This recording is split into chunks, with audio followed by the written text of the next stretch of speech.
Affaire Griveaux partie 2. Si tu n'as pas vu la première vidéo, le lien est dans la description. Sinon, tu vas rien comprendre. Si tu l'as déjà vu, tu peux rester, il n'y a pas de problème. Vous avez été nombreux à voir cette première vidéo, beaucoup de commentaires. Et puis ce qui est bien, c'est que dans cette affaire Griveaux, ça part d'une zigounette sur une vidéo. Et là, on en est à l'affaire du siècle. Le Watergate dans mon slip, comme on dit. Non, non, c'est à peu près n'importe quoi. Hein. On parle juste d'une vidéo qui a été envoyée à une dame. Bon, voilà, un truc comme ça arrive tout le temps. Ah non, non, les cadres de la République En Marche ont dit c'est la démocratie qui est en danger. Hein.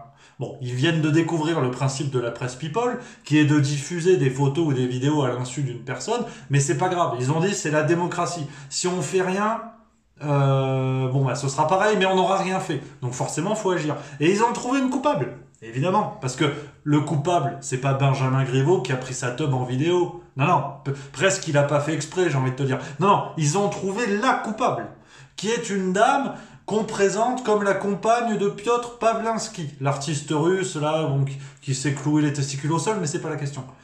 Et ben en fait l'ennemi c'est elle, c'est cette femme qui a reçu les vidéos de la teub de Benjamin Griveaux. Et ce qui est marrant, c'est que la loi sur laquelle s'excitent tous les cadres de la République En Marche et plus largement les politiciens, la loi de protection de la vie privée, cette loi elle prévoit aussi qu'il est interdit de divulguer la relation amoureuse ou l'orientation sexuelle d'une personne. Et pourtant, je vous invite à taper compagne Piotr Pawlinski sur Google et vous allez voir que cette dame, elle est présentée comme la femme de Piotr Pawlinski. Ce qui est interdit, en fait, par la même loi que défendre les cadres de la République En Marche pour empêcher que ces vidéos de Benjamin Griveaux circulent. Oui, c'est le koala qui se mord la queue, on est à peu près là-dedans. Mais c'est pas grave. Mais ce qui est intéressant, parce que là, je voulais rebondir là-dessus. Tu vois, j'ai un physique assez rebondi déjà. Je voulais rebondir là-dessus. Elles sont où les féministes?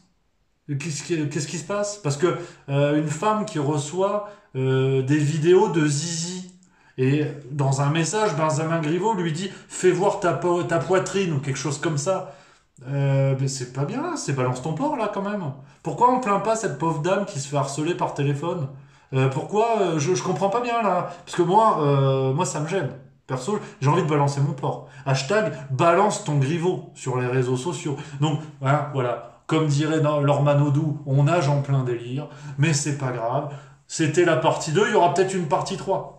On n'est pas à l'abri. Je viens de faire un tour sur les réseaux sociaux. Paraîtrait que cette dame proche de Piotr Pawlinski serait pas loin d'Anne Hidalgo aussi. Bon, tu vois, c'est n'importe quoi. Bon bref, c'est la fin de la partie 2.